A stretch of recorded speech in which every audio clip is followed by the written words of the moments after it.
పోలవరం బాబు గారు పోలవరం బనకచర్ల ప్రాజెక్ట్ అన్నారు. పోలవరం బనకచర్ల ప్రాజెక్టు 82,000 కోట్లు. 4 సొరంగాలు తవ్వాలి, తర్వాత ఎక్కడో ఒక చోట రిజర్వాయర్ కట్టాలి, పైపుల ద్వారా పోలవరం నుంచి ఎక్కడ దగ్గర 8,800 అడుగులు ఎత్తుకు తీసుకెళ్ళాలి, దీనివల్ల బోల్డ్ కరెంట్ అవుతుంది అన్నీ చెప్పినా కానీ వినలేదు. బనకచర్ల కట్టి తీరుతానన్నాడు. మరి ఎవరు చెప్పారో ఏం చెప్పారో తెలియదు, కానీ అది 82,000 కోట్ల నుంచి ఇప్పుడు పోలవరం నల్లమల సాగర్ అంట 58,000 కోట్లు. అంటే ఆయన ఉద్దేశం ఏంటంటే ప్రాజెక్టులతో కమిషన్ సంపాదించడమే ముఖ్యమైన ధ్యేయంగా చేస్తున్నాడు తప్పితే పిల్లలకి స్కాలర్షిప్లు ఇవ్వాలి, మీ గవర్నమెంట్ వచ్చిన తర్వాత స్కాలర్షిప్స్ ఇవ్వాలన్న బాధ్యత ఆయన పట్టించుకోవట్లేదు. అప్పులు తీసుకొచ్చేస్తున్నాడు, ఈ అప్పులన్నీ చెప్పి వాళ్ళకి కంపెనీలకు ఇచ్చేస్తున్నాడు. తీసుకొచ్చేసి పిల్లలకి స్కాలర్షిప్ ఇవ్వట్లేదు, ఆరోగ్యశ్రీ ఇవ్వట్లేదు. ఆరోగ్యశ్రీ సేవలు ఆగిపోయినాయి. 6,000 కోట్లు ఇవ్వాలండి స్కాలర్షిప్స్.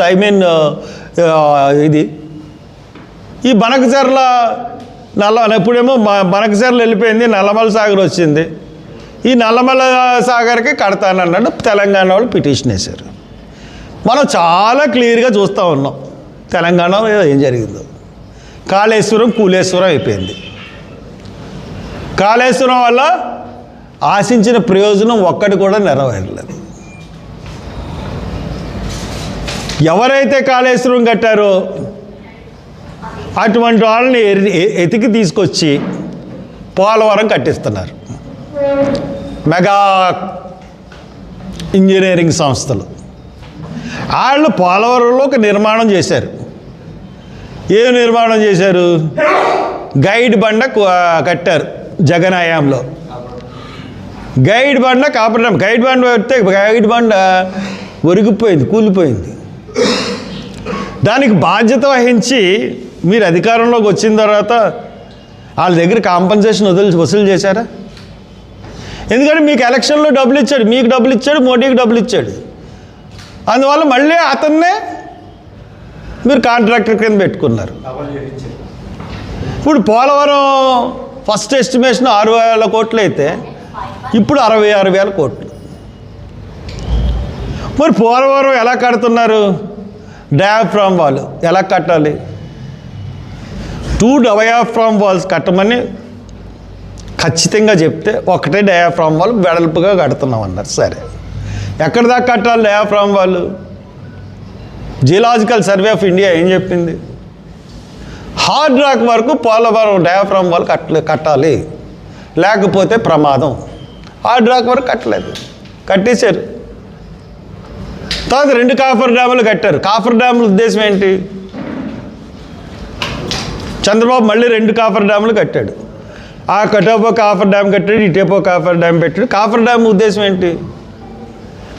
నీళ్ళని లేకుండా చేసి ఈ నిర్మాణం ఏది rock cum earth filling dam, rock cum earth filling డ్యామ్ని నిర్మాణం గురించి కాఫర్ డ్యాములు కట్టారు. ఇప్పుడు డయాఫ్రామ్ వాల్ కట్టడానికి ఈ డ్యామ్ కడుతున్నారు. డ్యాము ఎంత లోతు నుంచి కట్టాలి? టు బీ ఫ్రాంక్ చెప్పాలంటే సముద్రపు మట్టం ఎంత ఉంది? ఇప్పుడు మనం సముద్రపు మట్టానికి ఇక్కడ మనం కూర్చున్నాం, ఇంత ఎత్తులో ఉన్నాం. అంటే ఒక 100 అడుగులో 200 అడుగులో ఎత్తులో ఉన్నాం. అంటే సముద్రపు మట్టం అనేటప్పటికల్లా అక్కడ వరకు నీళ్లు రావడానికి ఛాన్స్ ఉండాలి. అది కొంచెం కాఫర్ డ్యాములు కట్టినప్పుడు కూడా నీళ్లు రాకుండా ఉండడానికి కాఫర్ డ్యాములు కడితే వాళ్ళు చెప్పిన లెక్కలు ఒకటి, అక్కడ కట్టింది ఒకటి. ఆ లెక్కల వల్ల ఆ కాఫర్ డ్యామ్లోంచి సీపేజ్ వచ్చేసింది. సీపేజ్ వచ్చేస్తే ఈ ఫారినర్స్ని తీసుకొచ్చారు విదేశీ నిపుణులు అని చెప్పేసి పెద్ద పెద్ద వాళ్ళు అందరిని తీసుకొచ్చారు. బట్రస్ డ్యామ్ కట్టమన్నారు వాళ్ళు. దాని ఎదురుకుండా ఇంకో బట్రస్ డ్యామ్ కట్టండి, కాఫర్ డ్యామ్ ఎదురుకుండా నీళ్ళు రాకుండా ఉంటాయన్నారు. అది కట్టారు. అది కట్టిన తర్వాత సీపేజ్ ఎక్కడ ఆగిందండి? సీపేజ్ ఆగలేదు. వచ్చేస్తూ ఉంటే పంపులు ఇట్టుకున్నారు. ఎంత హార్స్ పవర్ పంపులు పెట్టారో తెలుసా? అవి ఎవ్వరూ చూడకుండా ఆ లోనకి ఒక ప్రెస్ రిపోర్ట్ని కానీ ఒక చీమను కూడా వెళ్ళకుండా. పోలవరం అన్నది ఎవరిదండి? ఇది ప్రజల సొమ్ము, ప్రజల గురించి ఖర్చు పెడుతున్న సొమ్ము. ప్రజలు కానీ పత్రికలు కానీ ఆ డ్యామ్ని చూడడానికి వీల్లేదు, ఎవరు అక్కడానికి వీల్లేదు, అక్కడ ఏం జరుగుతుందో ప్రపంచానికి తెలియడానికి వీల్లేదు. ఇవన్నీ బయటకు వచ్చేస్తాయండి. కాఫర్ డ్యామ్ అయిపోయింది. ఇప్పుడు రాకమ్ ఎర్త్ ఫిల్లింగ్ డ్యాము, ఇది ఎక్కడి నుంచి కట్టాలి? సముద్ర మట్టం నుంచి కట్టాలి. పోనీ సముద్ర మట్టం నుంచి బాగా లోతు అవుతుంది, కట్టలేకపోతున్నారు అనుకుంటే సముద్ర మట్టానికి ఒక 8 మీటర్ల ఎత్తులో కట్టాలి. కడితే యాక్చువల్గా అయితే ఒక 5 మీటర్ల ఎత్తులో కట్టాలి.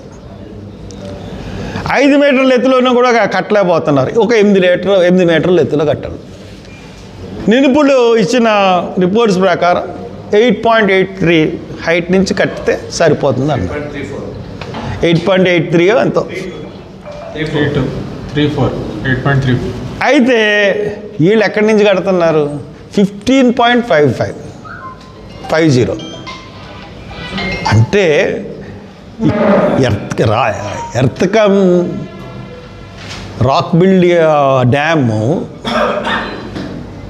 15 అంటే 7 అడుగులు ఎత్తులోంచి వదిలి 7 అడుగులు కిందకి కట్టాల్సింది 7 అడుగులు పైనుంచి కడతా ఉంటే 7 మీటర్ల ఎత్తులోంచి కడుతుంటే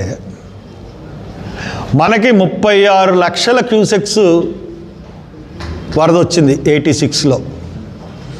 ఇప్పుడు సీపేజ్ ఎంత వస్తుంది? సెకండ్కి 160 క్యూసెక్స్ సీపేజ్ వస్తుంది కాఫర్ డ్యామ్స్ నుంచి. మొన్న వరదలు వచ్చినప్పుడు సెకండ్కి 300 నుంచి 450 క్యూసెక్స్ వచ్చింది.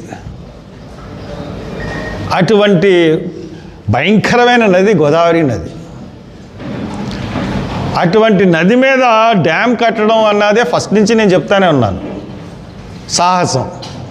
ఆ సాహసం చేసినప్పుడు ఇక్కడ ఉన్న పరిస్థితి ఏంటంటే తూర్పుగోదావరి, పశ్చిమ గోదావరి జిల్లాలు గోదావరి వెడల్పు చాలా తక్కువగా ఉన్న చోట డ్యామ్ కడుతున్నారు. అక్కడ కానీ ఎరోజన్ ఫామ్ అయ్యి ఈ కట్టడం నిర్మాణాలు కానీ ఎరోజన్లోకి గురికి అయితే తుక్కు అయిపోతాం. మ్యాప్లో భీమవరం టు కాకినాడ ఏముండదు. కానీ ఆయన పద్ధతి మార్చుకోవట్లేదు చంద్రబాబు నాయుడు. నేపాల్ని ఎదురోళ్ళ మీదకి వేసేస్తున్నాడు, చాలా సైలెంట్గా తప్పుకుంటున్నాడు. అన్నీ ఇంతకుముందు చాలాసార్లు వచ్చేవాడు, ఇప్పుడు ఎందుకు రావట్లేదు? పోలవరం ఇన్స్పెక్షన్ అని ప్రతి సోమవారం వచ్చేవాడు కదా ఇంతకుముందు, ఇప్పుడు ఎందుకు రావట్లేదు? మరి బస్సులు పెట్టుకుని తీసుకెళ్ళి చూపించేవాడు కదా డ్యామ్ని. ఇప్పుడు అసలు మామూలు మనుషులనే ఎందుకు రానివ్వట్లేదు? ప్రెస్ను కూడా ఎందుకు వెళ్ళనివ్వట్లేదు అక్కడికి? What is going? ఏం జరుగుతూ ఉంది? చాలా దారుణమైన పరిస్థితులు ఏర్పడబోతున్నాయి. నేను హానరబుల్ హైకోర్టుని కానీ సుప్రీంకోర్టుని కానీ రిక్వెస్ట్ చేస్తున్నాను, ప్లీజ్ ఇంటర్ఫియర్. ఈ ప్రెస్ ద్వారా నేను కోర్టుని అడుగుతున్నాను, ప్లీజ్ ఇంటర్ఫియర్. సుమోటోగా తీసుకోండి. ఏం జరుగుతుంది? లక్షలాది ప్రజల ప్రాణాలకి ముప్పు ఈ project. Not a ordinary project. ఏమాత్రం తప్పు చేసినా దెబ్బైపోయే పరిస్థితి. ఇంకొకటి ఏంటంటే రంపచోడవరం జిల్లా అన్నారు, పోలవరం జిల్లా అన్నారు. పోలవరం లేకుండా పోలవరం జిల్లా ఏంటండి? పోలవరం ఉండాలి కదా పోలవరం జిల్లాలో. రంపచోడవరం హెడ్ క్వార్టర్స్ అన్నారు, బాగుంది. పోలవరాన్ని కూడా ఆ జిల్లాలో ఉంచాలి కదా, ఆ జిల్లాల్లో ఉంచకుండా అది మరి వేరే పెడతానంటే మటుకు ఇది కరెక్ట్ కాదు. అది కూడా గవర్నమెంట్ పునరాలోచించుకోవాలి. కాబట్టి ఈ డ్యామ్స్ వల్ల మటుకు ప్రజలకి భయం గుప్పిట్లో బతికే పరిస్థితి. మేమేదో మాకు మిడిమిడి జ్ఞానంతో ఇది చెప్పట్లేదు, పూర్తి అవగాహనతో చెప్తున్నాం. అక్కడ జరుగుతున్న విషయాలన్నీ కూడా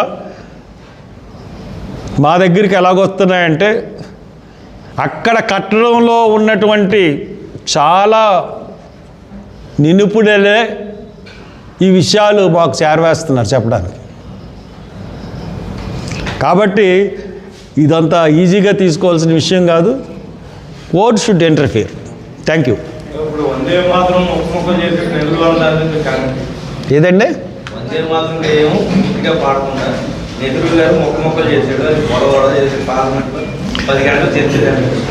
వందే మాతరం ఎలాగుంటే, ఇప్పుడు వందే మాతరం దాని మీద వందే మాతరం పాడుతున్నాం.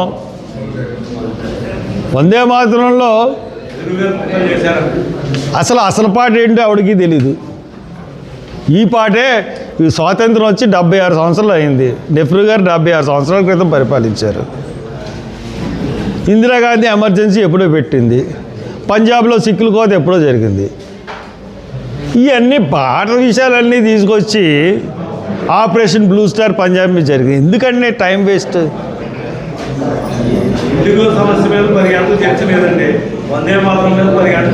ఇంకా ఇండిగో సమస్య గురించి వస్తే మటుకు, ఇండిగో అన్నది ఒక కుట్ర ప్రకారం చేశారు. ఇది ఒక 9 నెలల క్రితం ఇచ్చిన రూల్స్ సడన్గా ఇంప్లిమెంట్ చేసి కావాలని, అంటే అతనికి ఒక మానసిక ఆనందం. ప్రజలు ఇబ్బందులకు గురవుతుంటే ఒక మానసిక ఆనందం పొందే వ్యక్తి మోడీ, నరేంద్ర మోడీ.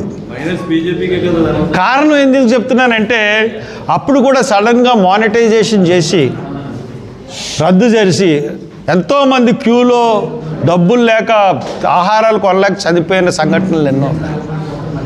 ఈ రోజున ఈ ఇండిగో సమస్య వచ్చేటప్పటికి ఎంతమంది అంటే, నేను పర్సనల్గా 4వ తారీఖున ఢిల్లీ వెళ్ళాను, 6వ తారీఖున వచ్చేద్దాం అనుకున్నాను.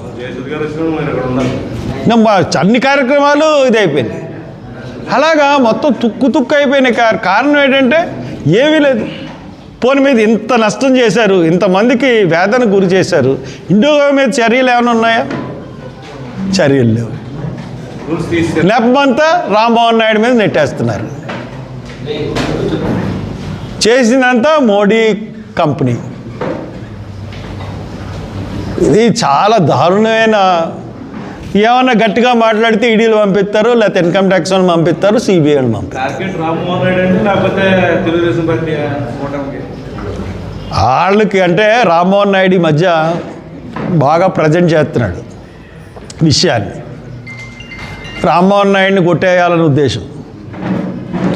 ఉద్దేశంతో అతని మీద ఈ నెపం నెట్టి కొట్టేయాలనే ఉద్దేశంతో ఉన్నారు, మార్చడానికి అతన్ని పోర్ట్ఫోలియో. కాబట్టి ఇది ఇండిగో అన్నది మటుకు మోడీ క్రియేట్ చేసింది. క్రియేట్ చేస్తాడు, అతను విదేశాలకు వెళ్ళిపోతాడు. చాలా చాలా అసహ్యకరమైన రీతిలో ప్రభుత్వం తీరుందని చెప్పి తెలియజేస్తున్నాను. Thank you.